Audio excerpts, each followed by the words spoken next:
राज्यातील सर्व पात्र बहिणींच्या खात्यामध्ये 1500 रुपये आले. हो, ज्या ज्या बहिणी पात्र होत्या त्यांच्या खात्यामध्ये पैसे आले. आता लाडक्या बहिणी तर भरपूर पात्र आहेत, परंतु यामध्ये काही बहिणी विचारत आहे की आमच्या जिल्ह्यात पैसे आले नाही, आमच्या गावात पैसे आले नाही, आमच्या तालुक्यात पैसे आले नाही. काय कारण आहे, कशामुळे आले नाही, चला सांगतो सर्व. काही टेन्शन घेऊ नका.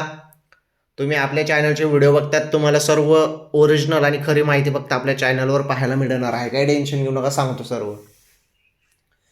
हे बघा काय झालेलं आहे, जो पण हप्ता जेव्हा येतो तेव्हा तो डायरेक्टली सर्व जिल्ह्यांमध्ये पैसे येऊन जातात असं नाही, टप्प्याटप्प्याने पैसे येतात. आता काही जिल्ह्यामध्ये हप्ता सुरू झालेला आहे, त्यामुळे आपल्या जिल्ह्यात पण पैसे येणार आहेत हळूहळूपणे. असं डायरेक्टली सर्व जिल्ह्यात पैसे एकत्र येत नाही, वेळ लागतो, थोडा टाईम लागतो, हळूहळू पैसे येतात. ओके, कोणत्या क्षणी तुमच्या खात्यामध्ये ऑगस्टचे 1500 रुपये जमा होतील. आता थोडी वाट बघा.